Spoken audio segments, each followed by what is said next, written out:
evening, everyone. It's really a pleasure to address you all over here.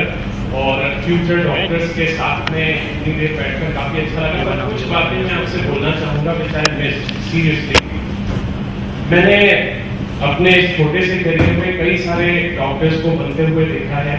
मैं सुदीप मित्तल को जानता हूँ, मैं जीशान को जानता हूँ, ठीक है। पर मैं एक चीज से थोड़ा सा भी दुखी ये हुआ कि आप लोगों के अंदर वो सिंसियरिटी नहीं थी। आखिरी में जब परशुराम सर बोल रहे थे, I was saying कि वो perseverance, वो patience was missing seriously, and it hurted me. You all belong to my family. मैं आप सबको बहुत प्यार करता हूँ और आपको भी ऐसा ही बढ़ता हुआ आगे जाता हुआ देखना चाहता हूँ। और आप अगर यहाँ पर 6-7 घंटे पेशेंस नहीं रख सकते हैं तो आप जब डॉक्टर बनोगे, जब आप जूनियर डॉक्टर बनेंगे, आपको पता नहीं है, आपको 2-2 दिन में शायद 2 घंटे भी नींद नहीं मिलेगी। आपको कंटिन्यूअसली हॉस्पिटल में होना पड़ेगा। इमरजेंसी केसेस आएंगे, कोई एक्सीडेंट हो गया, कोई नेचुरल कैलामिटी है, आप 24-24 घंटे काम करेंगे। आपको अपनी स्माइल, अपना पेशेंस, अपना जो हंसमुख नेचर है वो बनाकर रखना पड़ेगा कंटिन्यूअसली। किसी को पता नहीं चले कि आप टेंशन में हैं, किसी को ये नहीं पता चले कि आप पिछले 30 घंटों से शायद सोए नहीं है, या आपने शायद पिछले 10-12 घंटों से कुछ खाया ही नहीं है। एक डॉक्टर के अंदर सबसे बड़ी चीज होती है ये, कैसी भी विषम परिस्थिति आ जाए, कैसा भी सिचुएशन हो जाए, कैसी भी मतलब वो कभी आपने किसी डॉक्टर को आप उनके पेशेंट हैं, आप उनके पास गए तो अपनी प्रॉब्लम डिस्कस करते हुए सुना है? I think never. They always solve the problems of others. They rarely utter any problem to anyone. And seriously, the last moment was not that good, and I really regret this. I need to see you all growing. मैं चाहता हूँ कि आप लोग इस चीज को अपने अंदर चेंज करें। आपको अपने अंदर पेशेंस रखना पड़ेगा, आपको अपने अंदर एक पॉजिटिव एटीट्यूड बनाकर रखना पड़ेगा और अपने मिशन को कभी भूलना नहीं पड़ेगा। मैं अपनी लाइफ में अगर बोलूँ, मैं कुछ लोगों से प्रभावित हूँ, कुछ लोगों का मेरी लाइफ पर बहुत ज्यादा असर है। फैमिली का ऑब्वियसली होता है, आपके पेरेंट्स का होता है, आपके एल्डर्स का होता है, आप उन लोगों से एसोसिएटेड होते हो, उनको आप बहुत अच्छे से जानते हो। बट आई थिंक मैं अपनी लाइफ में अगर सबसे ज्यादा किसी से इम्प्रेस्ड हूँ या चाहता हूँ कि मतलब seriously if I say what to someone, he is my doctor, he is my doctor seriously.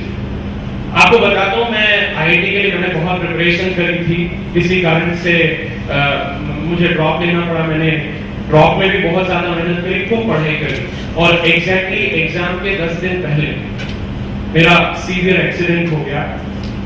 ये जो फीवर बोन होती है, might be known it all very well, इसमें जो नेक होता है उसका फ्रैक्चर हो गया, and it's a 1 in a million accident. Femur बहुत स्ट्रॉन्ग बोन होती है, बट ऐसा होना बहुत रेयर होता है। And I met with that accident, रात के 10:30-11 बजे हुए थे, और मैं गिर गया। मुझे हॉस्पिटल ले जाया गया, प्योरवेल हॉस्पिटल, आप लोग जानते होंगे इंदौर वाले में। जो रात में हम लोग 11:30-12 बजे वहां पहुंचे थे। I was crying, I was weeping like anything, I was careless. Exam 10 दिन बाद है, what you were doing on that night, but okay. मैं वहां पर गया, मैं पूरी तरह रो रहा था, इसलिए नहीं कि मुझे बहुत दर्द हो रहा है, मैं इसलिए रो रहा था कि शायद मेरा करियर स्पॉइल हो जाएगा, मैं एग्जाम नहीं दे पाऊंगा, मेरा न जाने क्या होगा, मैं अब इस पलंग से उठ भी पाऊंगा कि नहीं, या मैं ऐसा ही रहूंगा। डॉक्टर से फोन पर बात हुई, फोन पर उन्होंने बताया कि इनका एक्सरे लिया जाए। मैं तब तक पहुंचता हूँ, 12:30 बजे करीब वो आ गए वहाँ पर, और उसके बाद में उन्होंने बताया कि इसका विदिन 24 आवर्स एक बड़ा ऑपरेशन होगा। The operation is called multiple cannulated screw fixation. उसमें आपको बोन्स जो होती हैं उनमें ड्रिल करना पड़ता है, क्योंकि ये 360 डिग्री पर ये मूव करता है, might be knowing that. Okay, अब इसमें प्लास्टर नहीं चढ़ाया जा सकता, नहीं तो मूवमेंट तो होगा, कहीं ना कहीं होगा, and that will be dislocated and एक परमानेंट डिसेबिलिटी आ जाएगी। उन्होंने बोला एक बड़ा सा ऑपरेशन करना पड़ेगा विदिन 24 आवर्स, आपको 24 घंटे में इस चीज से गुजरना पड़ेगा। मम्मी को बता रहे थे वो, मेरे पापा तब शायद रोड पर कहीं बाहर गए हुए थे, मम्मी थी, मैं था, मेरा छोटा भाई था। एंड जैसे उन्होंने ये बताया, I bursted like anything, I cried like anything. और उन्होंने बोला क्यों, तुमको क्या तकलीफ है, तुम क्यों रो रहे हो? मैंने बोला कि मेरा ये ऑपरेशन होगा तो मैं कब तक चल पाऊंगा? तो उन्होंने बोला कि आप 1.5 महीने तक पलंग से हिल नहीं पाएंगे, आपको पलंग पे लेटे रहना पड़ेगा, आप पलंग पे बस ऐसे ही 1 इंच भी अपना पाँव नहीं हिला पाएंगे, you have to be like bedridden हो जाना पड़ेगा, like that. I wait like anything. मुझे समझ में नहीं आता उस समय जो डॉक्टर चले गए, उन्होंने ऑपरेशन का टाइम सेट किया सुबह 11 बजे। रात भर वो ऑपरेशन की जो भी तैयारियां होती I don't know it detail, but वो glucose and all that and आपका पेट खाली हो जाना चाहिए आपको, ऑल दैट थिंग हैपेंड।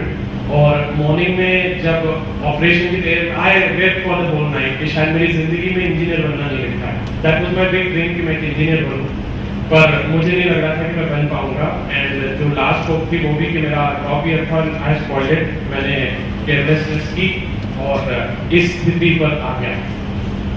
सुबह 10 साढ़े 10 बजे डॉक्टर साहब आए, मैं तब भी रोने जा रहा था, मेरी आंखें सूज गई थी और मम्मी समझा रही थी, पापा भी बोल रहे थे कि क्या हुआ, कोई डॉक्टर कोई अगर इंजीनियर नहीं बन सकता तो इसका मतलब ये थोड़ी कि वो अपनी जिंदगी नहीं जी सकता है और आप अपनी लाइफ में बहुत सारे काम कर सकते हो। पर वो सब मुझे कॉम्प्रोमाइज कर रहा था, because the dream is a dream. Doctor साहब आए, मेरी उनसे बात में पलंग पे लेटा हुआ था। उन्होंने बोला, उन्होंने शायद बात सुन ली हमारी, उन्होंने बोला आप सब लोग बाहर जाओ, मैं इनसे बात करना चाहता हूँ। भाई ऑपरेशन करना है तो तैयार तो करना पड़ेगा ना, पहले साइकोलॉजिकली। तो मुझे लगा कि मुझसे मीठी मीठी बातें करेंगे और मुझे तैयार करेंगे कि मैं ऑपरेशन के लिए रेडी हो जाऊँ और मैं जाकर मतलब समथिंग शुगर कोटेड बातें होने वाली हैं। दरवाजा उन्होंने बंद किया, मुझे पूरी तरह डांटा, बोले तुम मर गए हो क्या? मैंने बोला, मैं मतलब इट वॉज अनएक्सपेक्टेड, क्योंकि मैं सोच रहा था अभी तक सब सिंपैथी वाली बातें कर रहे थे, मुझसे ये भी वैसी बात करेंगे। उन्होंने बोला कि क्या तुम मर गए हो? मैंने बोला नहीं। बोले ऑपरेशन में तुम मर सकते हो। मतलब मैं जो एक्सपेक्ट कर रहा था उससे बिल्कुल अलग टाइप के डायलॉग हो रहे थे। उसके बाद उन्होंने बोला कि तुमने पढ़ाई करी है साल भर? मैंने बोला हाँ, मैंने बहुत मेहनत करी है और मुझे पूरा यकीन है कि आज गेट थ्रू। तो बोले बस तुम्हारा दिमाग सही है, तुम्हारे हाथ सलामत है, तुम्हारे पाँव नहीं चल रहे तो क्या हुआ? मैंने बोला आप ही ने तो रात को बताया था कि 1.5 महीने तक मैं पलंग से 1 इंच भी नहीं हिल सकता, तो मैं क्या करूँगा, मैं कैसे, मतलब आप क्योंकि हॉस्पिटलाइज और शायद आप मुझे 1.5 महीने बाद घर भेज देंगे, मैं वहाँ पर पड़ा रहूँगा।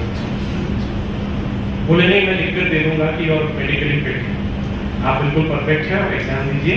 आप केवल एग्जाम कंडक्टिंग बॉडी से एक चीज की परमिशन ले लीजिए कि आप लेटे लेटे एग्जाम दे सकते हैं। पापा ने अलग मतलब किया होगा, वो आगे की बातें बताता हूँ। मुझे लगा कि आप कैसी बात करो, मैं लेटे लेटे कैसे दूंगा? तो बोले क्यों नहीं दे सकते, तुम्हें क्या प्रॉब्लम है? मैंने बोला कि मेरे पाँव नहीं चलेंगे, मैं कैसे दे दूंगा, मैं कैसे करूंगा, ये सब कैसे पॉसिबल है? बोले पाँव से लिखते हो क्या? मैंने बोला नहीं, पर मैं लेटे लेटे मैंने कभी भी नहीं लिखा और ऐसे लेटे हुए मैं कैसे लिखूंगा? बोले वो सब मैं अरेंजमेंट कर दूंगा, तुमको आता है ना, तुम लिख सकते हो ना, अगर ऐसी बात है तो मैं इतना तुमको कर दूंगा उस एग्जाम तक तैयार कि तुम अपनी परीक्षा लिख सकते हो। मैंने बोला नहीं, मैं नहीं लिख पाऊंगा, कैसी बात कर रहे हैं, मैं ऐसे लेटे लेटे and all that, how can I bear it? उन्होंने बोला मेरी तरफ देखो। तब तक मैं उनसे ऐसी बात कर रहा था, even I am not facing him, मैं उसको एक ओके टाइप डॉक्टर सोच के कि भाई अभी कोई पेशेंट मिल गया, will make money out of me, ठीक है। मैं ऐसे ही देख रहा था, उन्होंने बोला मेरी तरफ देखो, मैंने उनको देखा, उन्होंने अपना पैंट ऐसे ऊपर किया and I was shocked to see उनके दोनों पाँव में पोलियो। बोले ऋषिकेश जानते हो मैं डॉक्टर कैसे बनाऊं? मैंने बोला अब मैं मतलब बिल्कुल स्पीचलेस हो गया था। बोले मैं बहुत मिडिल क्लास फैमिली से हूँ, तब अभयंकर खरे में क्लासेस होती थी, मैं पढ़ भी नहीं सकता था, मतलब वहाँ जाकर मुझे ऐसी हालत में मतलब कौन लेके जाएगा रोज, वहाँ से कौन घर लेकर आएगा, मैं किस तरीके से करता? बोले पर तुमको एक बात बताता हूँ, पीएमटी के दौरान मैंने किसी भी दिन 18 घंटे से कम नहीं पढ़ा था, मैं रात दिन पढ़ता था। मुझे मम्मी पापा मेरी बहुत सपोर्ट कर सकते थे, इससे ज्यादा कुछ नहीं कर सकते थे, पर मैं लगातार 18 घंटे पढ़ता था। एवरेज मेरा ऑन एन एवरेज मतलब 18 घंटे से ज्यादा भी रहा होगा, किसी दिन कुछ कम भी रहा होगा, बट ऑन एन एवरेज किसी भी दिन 18 घंटे से कम नहीं पढ़ा। आज सिक्योर्ड 5th रैंक इन एमपीपीएमपी तब उसी का था। मैं बाहर जा नहीं सकता था, इंदौर में रहना था, तो मैंने एमजीएम में लिया। उसके बाद मैंने एमबीबीएस में भी काफी अच्छा वहाँ पर परफॉर्म किया। उसके बाद मैंने एमएस किया, फिर अभी मैं MCH करके जर्मनी से आया हूँ और तुम मेरे बहुत अच्छे पेशेंट हो। मैंने बोला क्यों अच्छा पेशेंट को मतलब? बोले एक ऑर्थोपेडिक सर्जन की लाइफ में जैसा आपका केस है वैसे अगर 3-4 भी आ जाए तो अपने आप को बहुत लकी मानता है, क्योंकि इतना कॉम्प्लिकेटेड नेक टूट जाना फीवर का इट्स रेयर।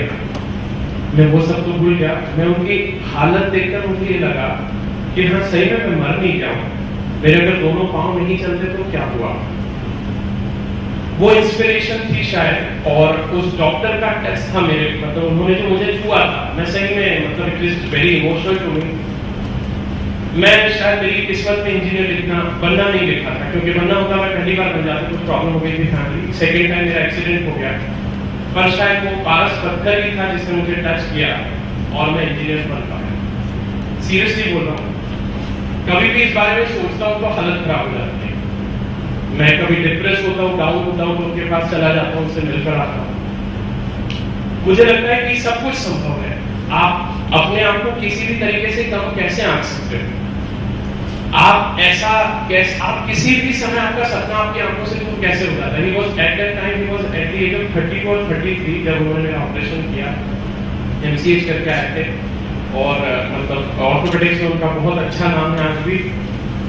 सीरियसली मैं उनसे इंस्पायर्ड हूँ, उनको अपना भगवान मानता हूँ। मैं इवन उनको कॉपी करने की कोशिश करता हूँ कि बोलते कैसे हैं, वो किसी से मिलते कैसे हैं, उनका कितना हंसमुख नेचर है, वो कितने पॉजिटिविटी से भरे होते हैं, उनको कभी डाउन फील नहीं होता।